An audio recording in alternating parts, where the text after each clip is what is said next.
हमारी संस्कृति, हमारी पहचान। यज्ञ, योग, आयुर्वेद सदा रहे हमारे साथ।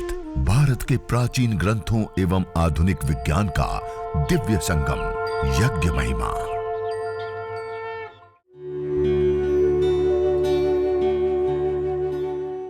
भारतीय संस्कृति में यज्ञ, योग एवं आयुर्वेद जैसी अमूल्य विद्याएं हैं, जिसका मूल है वेद।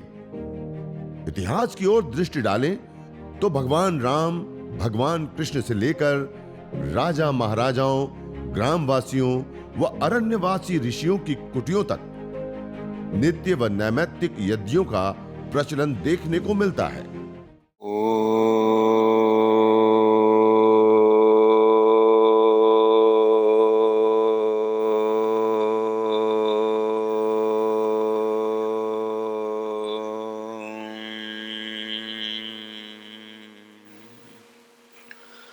अग्निमीळे पुरोहितं यज्ञस्य देवमृत्विजं होता आरं रत्नधातमम्।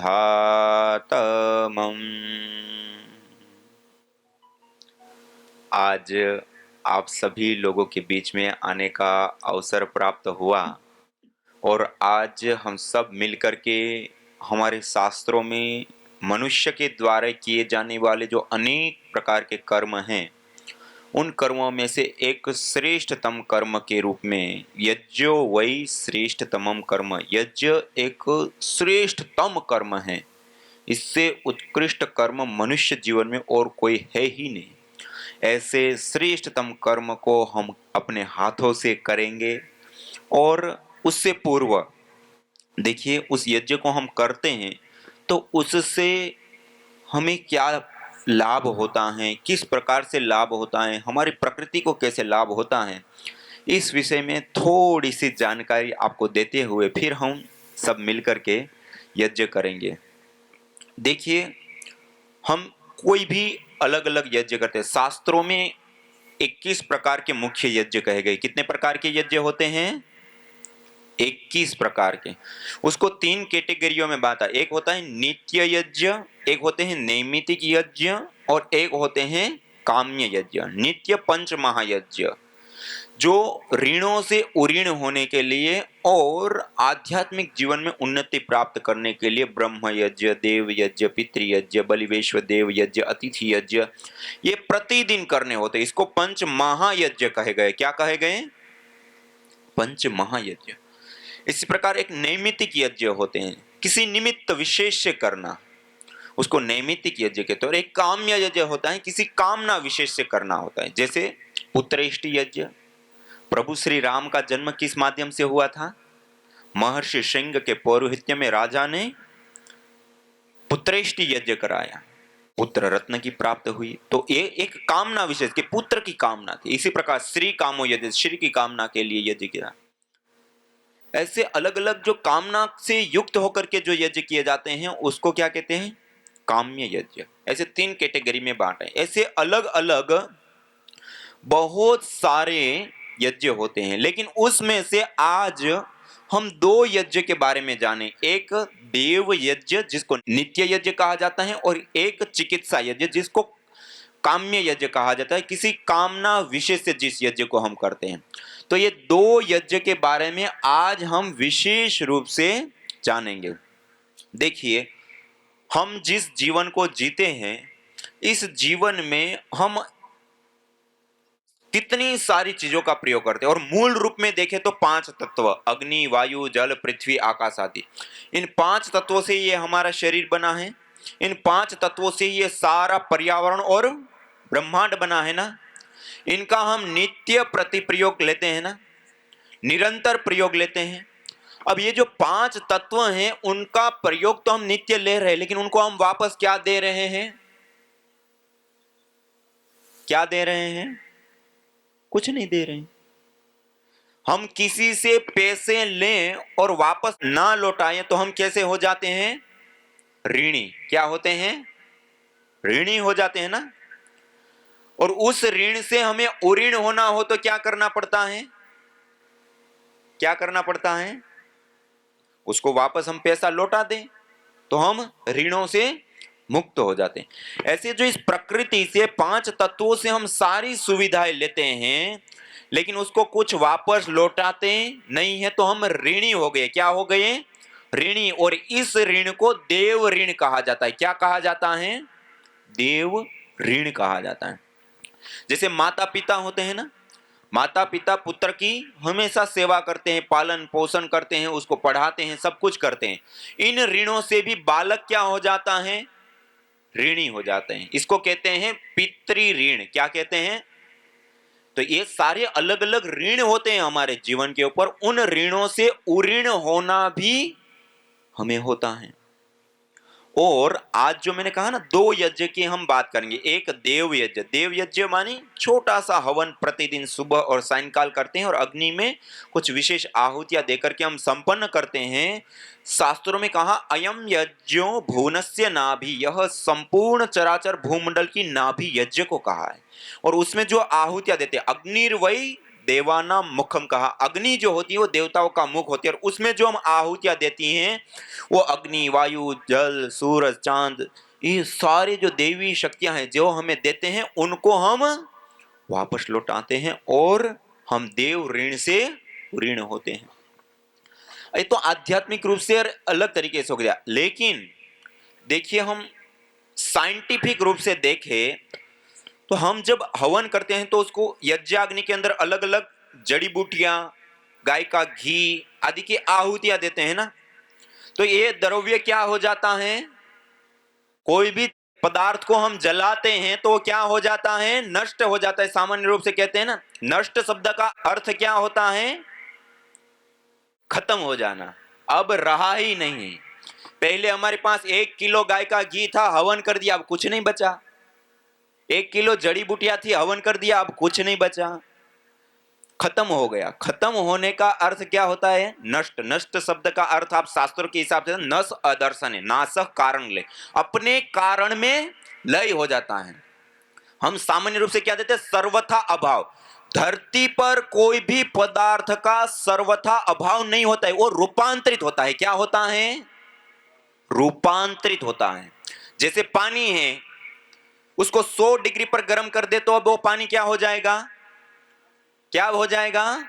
वाष्पित हो जाएगा, गैस फॉर्म में कन्वर्ट हो जाएगा। पहले उस पानी को हम छू सकते थे, देख सकते थे, वेट कर सकते, उसके साथ व्यवहार कर सकते थे, लेकिन अब कुछ नहीं कर सकते। क्यों? रूपांतरित हो गया। ऐसे ही धरती पर कोई भी पदार्थ का सर्वथा अभाव नहीं होते हैं, वो रूपांतरित होते हैं। क्या होते हैं? रूपांतरित। और जब हवन में होमी हुई जड़ी बूटियां, घी आदि रूपांतरित होते हैं तो 3 रूपों में हमारे सामने आते हैं। एक पार्टिकल के रूप में, एक गैस के रूप में, एक एनर्जी ऊर्जा के रूप में। इन 3 रूपों में रूपांतरित हो जाता है। जैसे हम गाय के घी की आहुति देते हैं ना, जब गाय का घी गैस फॉर्म में कन्वर्ट होता है जल करके, तो 1864 गुना बढ़ जाता है। कितना गुना? 1864। आप 1 ग्राम गाय के घी से आहुति देते हैं तो वो 1 ग्राम घी से 1 लीटर 864 ml गैस प्राप्त होती है। आप अपने घर के अंदर बहुत सारे रूम स्प्रे का प्रयोग करते हैं ना, एक छोटा सा हमारे पास कमरा हो और 300-350 ml का हमारे पास रूम स्प्रे हो और उसका प्रयोग करते तो लगभग साल भर चल जाता है। मानी 365 कमरों को उसने सुगंधित कर दिया। कितनी गैस ने? 300-350 ml गैस ने। अब आप विचार कीजिए, 1 ग्राम गाय का घी जलाने पर कितनी गैस बनती है? 1 लीटर 864 ml। 300-350 ml से 300-350 कमरे सुगंधित हो सकते हैं, तो 1 ग्राम से 1 लीटर 864 ml गैस बनी, तो उससे कितने कमरे सुगंधित होंगे? कितने हो गए? बहुत सारे हो गए ना। और ये 1 ग्राम, केवल मात्र ये 1 ग्राम गाय के घी का हिसाब है। उसके साथ आप जड़ी बूटियां भी दे रहे हैं और एक बार हवन करते तो 10 ग्राम, 20 ग्राम, 25 ग्राम घी की भी आप आहुति देते हैं, तो उससे कितना बड़ा परिणाम आएगा? बहुत ज्यादा।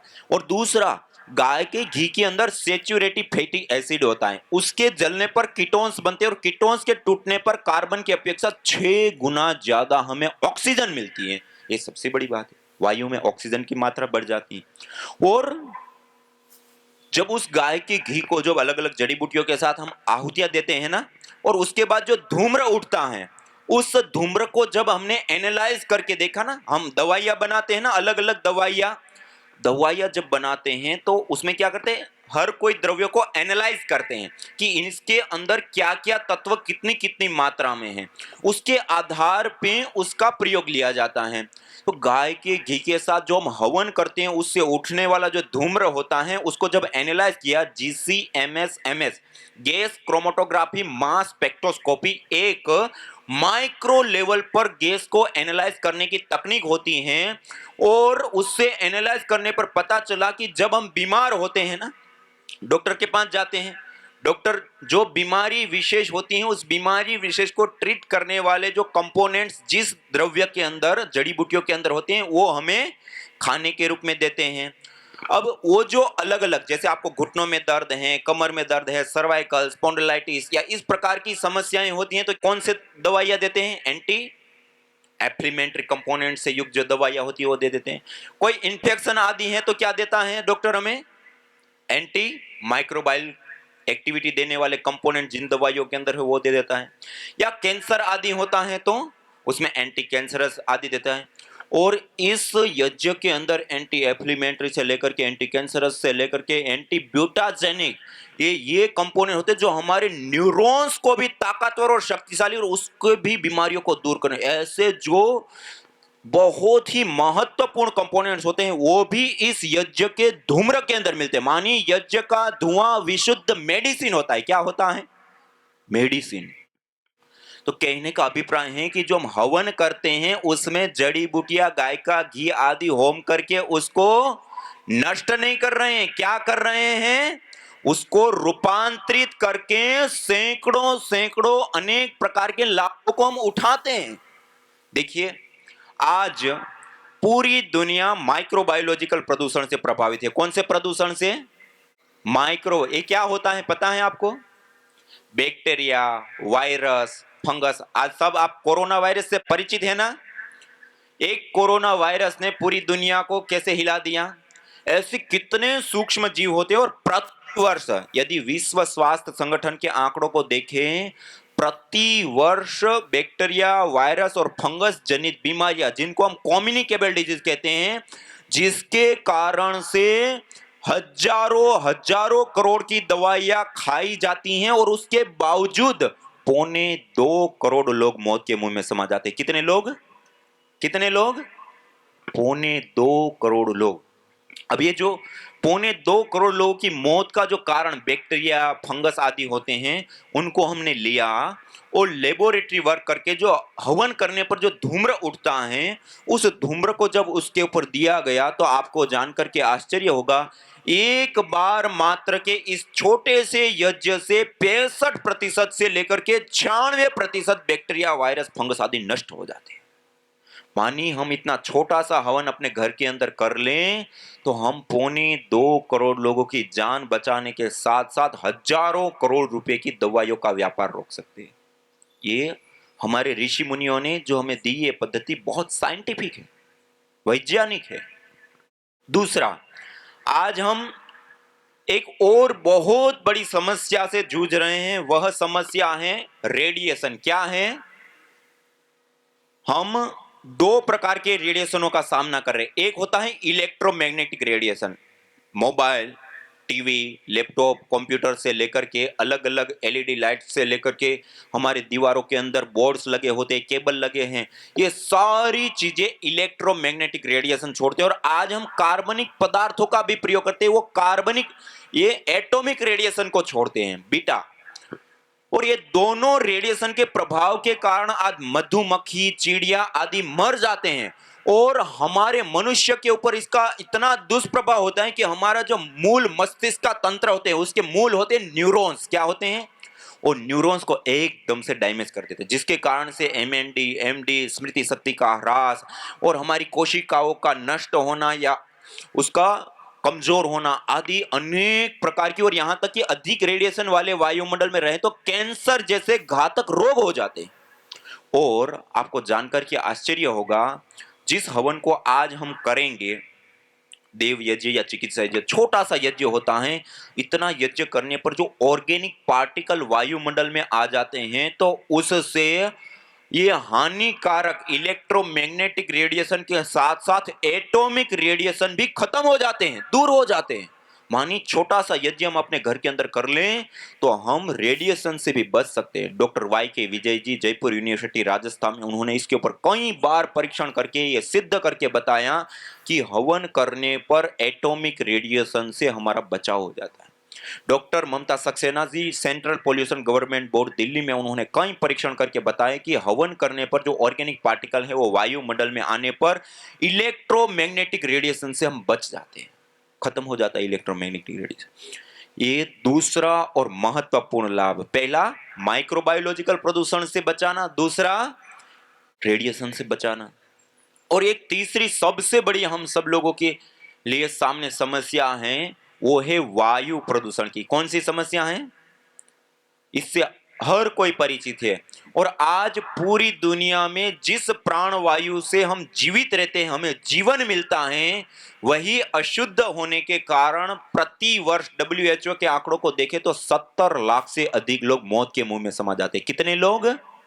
70 लाख लोग। एक छोटा आंकड़ा नहीं होता। कहने का अभिप्राय है कि जिस हवन को आज हम करेंगे, वो हवन को करने पर एथिलीन ऑक्साइड, प्रोपिलीन ऑक्साइड से लेकर के कई सारी ऐसी विभिन्न गैसें बनती है, वो जब वायुमंडल के अंदर आती हैं, और वायुमंडल के अंदर पहले से ही बहुत सारी गैसें होती हैं, और ये दोनों जब आपस में मिल जाती हैं तो एक फोटोकेमिकल प्रोसेस चलता है। आप सब लोगों ने फोटोसिंथेसिस प्रक्रिया सुनी होगी ना? क्लोरोफिल, पत्तों का जो हरापन होता है उसके ऊपर जब सूर्य की किरणें पड़ती हैं तो एक फोटोसिंथेसिस प्रक्रिया शुरू होती है। तो वायुमंडल के अंदर जो कार्बन डाइऑक्साइड के बॉन्ड होते हैं वो टूटते हैं, कार्बन को वो अवशोषित कर लेता है, ऑक्सीजन अलग हो जाती है। सामान्य रूप से हम क्या कहते हैं? पेड़ पौधे ऑक्सीजन देते, पेड़ पौधे कोई ऑक्सीजन नहीं देते। इस प्रोसेस से पहले से ही जो बॉन्ड बना हुआ है कार्बन के साथ वो टूट जाता है, तो वो अलग हो जाती है। इसको कहते हैं फोटोसिंथेसिस प्रक्रिया। ऐसे ही एक दूसरी प्रोसेस होती है, इसको कहते हैं फोटो केमिकल प्रोसेस। गैस जब आपस में मिलते हैं तो उसके बॉन्ड टूटते हैं, बनते हैं, टूटते हैं, बनते हैं, और उसके परिणाम स्वरूप SOx, NOx, CFC आदि, जिसको हम हानिकारक गैसें कहते हैं, जहरीली गैसें कहते हैं, पोल्यूटेंट गैसें कहते हैं, जिसके कारण से 70 लाख से अधिक लोगों की मौत हो जाती है। वो गैसें न्यूट्रलाइज हो जाती है, खत्म हो जाती है, दूर हो जाती है। मानी हवन करने से हमारा पोल्यूशन से भी बचाव हो जाता है। ये तीन सबसे बड़े लाभ हैं। एक माइक्रोबायोलॉजिकल प्रदूषण से बचाव होना, दूसरा रेडिएशन से बचाव होना, और तीसरा वायु प्रदूषण से हमारा बचाव होना। और इससे अतिरिक्त देखिए, जिस इस अथाह वायु के समुद्र में हम श्वास लेते हैं ना, उसके अंदर दो प्रकार के पार्टिकल पाए जाते हैं। एक होते हैं धन आवेशित और एक होते हैं ऋण आवेशित पार्टिकल।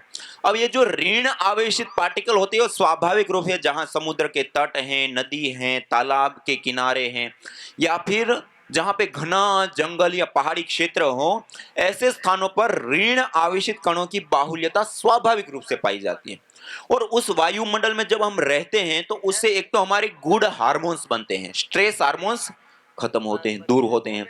दूसरा, उसमें रहने से हमारी बॉडी अल्कलाइन हो जाती है। क्या हो जाती है? क्षारीय, अल्कलाइन हो जाती है। आज शरीर को अल्कलाइन करने के लिए मुहिम चलाई जा रही है कि हमारे शरीर के अंदर 70% से अधिक पानी होता है, और यदि हम अल्कलाइन वाटर का प्रयोग करें तो हमारा शरीर अल्कलाइन हो जाएगा, तो कोई रोग होगा नहीं, और हो भी गया है तो जल्दी से ठीक हो जाएगा।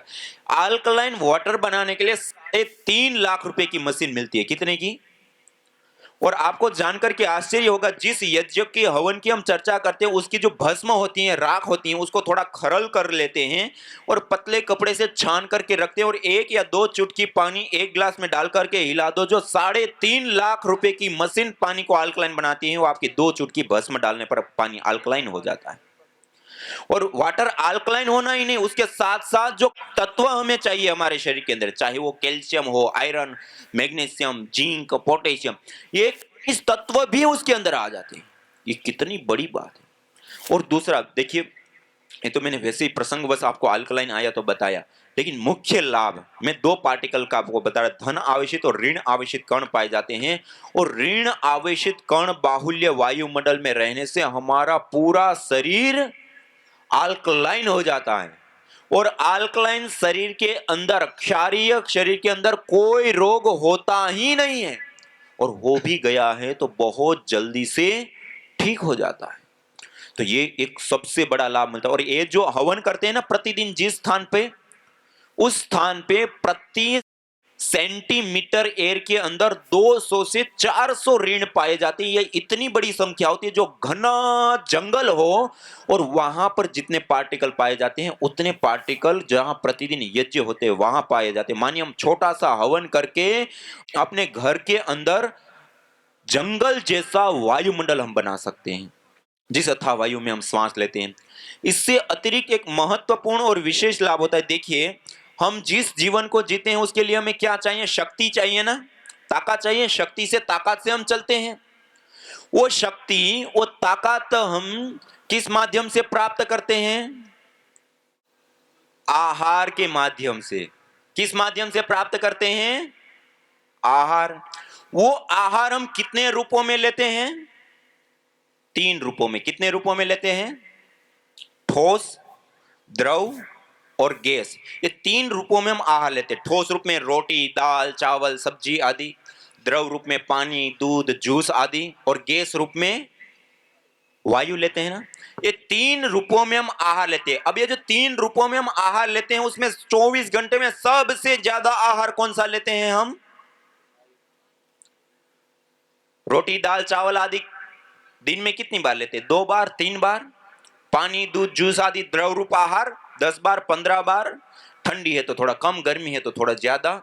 लेकिन गैस रूप, वायु रूप आहार, वायु रूप आहार एनी टाइम, खाते पीते, उठते बैठते, चलते फिरते, यहां तक कि रात को सो जाते हैं तब भी हर 1 सेकेंड वायु रूप आहार लेते हैं। मानी 24 घंटे में सबसे ज्यादा हमारे द्वारा लिए जाने वाला आहार कौन सा है? और सबसे ज्यादा ही नहीं, सबसे ज्यादा के साथ साथ सबसे इंपॉर्टेंट, महत्वपूर्ण आहार भी हमारा कोई है तो वो भी वायु रूप आहार है। न होता प्रदूषण और रोगों का वार, करते यदि यज्ञ योग पेड़ पौधों का विस्तार। यज्ञ योग पेड़ पौधों का विस्तार। यज्ञ शिष्टा सिनः संतो मुच्यन्ते सर्वकिल्बिषैः, भुञ्जते ते त्वघं पापा ये पचन्त्यात्मकारणात्। अर्थात जो यज्ञ शेष बचे हुए अन्न का पान करते हैं, प्रसाद को प्राप्त करते हैं, प्रसाद को ग्रहण करते हैं, वह मुच्यन्ते सर्वकिल्बिषैः, सभी प्रकार के पापों से, दोषों से मुक्त हो जाते हैं। भुञ्जते तु त्वघं पापा ये पचन्ति आत्मकारणात्, जो केवल अपने पेट की आपूर्ति के लिए अन्न को पकाते हैं, वह अन्न नहीं अपितु पापी लोग पाप का भोग कर रहे हैं। चीजें जो छोटी छोटी हैं वो मैंने आपके सामने रखने का प्रयास किया। अब आइए हम सब लोग मिल करके इस यज्ञ को संपन्न करते हैं। और उसके लिए अत्यंत आवश्यक कुछ और भी नियम होते हैं, यदि साथ में आपको बता ही देता हूँ। जिस स्थान पे हम यज्ञ करने बैठते हैं वह स्थान कौन सा हो? कई लोग घर के बाहर जाके यज्ञ करें। दैनिक यज्ञ, देव यज्ञ, अग्निहोत्र हमें अपने घर के अंदर करना होता है, तभी हमें विशेष उसका लाभ होगा। घर की वायु शुद्ध, पवित्र, सुगंधित, रेडिएशन, बैक्टीरिया, वायरस, फंगस आदि से सबसे मुक्ति और आरोग्यकारक वायु प्राप्त होती है, और उससे हमारा हित विशेष रूप से सधता है। तो हमें अपने घर के अंदर यज्ञ करना होता है, ना कि घर के बाहर जा करके। दूसरा, जब हम यज्ञ करते हैं तो उस समय झाड़ू पोछा लगा करके उस स्थान को विशेष रूप से पवित्र, शुद्ध और व्यवस्थित कर लेते हैं। उसके बाद जब हम यज्ञ करने के लिए बैठते हैं तो हमें भी स्वयं को स्नान आदि क्रियाएं करने के बाद, पवित्रीकरण, शुद्धिकरण की क्रियाएं करने के बाद ही हमें यज्ञ करना चाहिए। और जो वस्त्र हम पहनते हैं वो वस्त्र भी सुव्यवस्थित हो, सही हो, भारतीय परिधान हो, थोड़े से खुले वस्त्र हो। और धुले साफ सुथरे थोड़े वस्त्र हों, इसी प्रकार से शरीर भी स्नान आदि करके शुद्ध किया हुआ हो, इसी प्रकार से हमारी जो भाव है, हमारे जो विचार है वो भी शुभ हो, पवित्र हो, संपूर्ण विश्व की मंगल कामना के साथ युक्त हो। इस प्रकार से कुछ कुछ चीजों का हमें ध्यान रखना, और जो पात्रों का हम प्रयोग कर रहे हैं वो पात्र भी धुले हो, साफ सुथरे हो, ना कि आज हमने किया और ऐसे ही रख दिया और कल लेकर के वैसे ही बैठ गए। तो उसको भी हम थोड़ा साफ सुथरा रखें, धो करके रखें।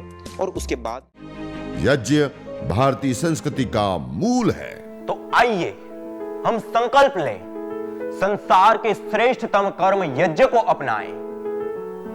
पिंड और ब्रह्मांड में संतुलन कायम करने वाले यज्ञ को अपने जीवन का अभिन्न अंग बनाएं एवं प्रकृति मां के प्रति अपने ऋणों को अदा करें। विश्व स्वास्थ्य का एक नारा, यज्ञ से होगा जग उजियारा।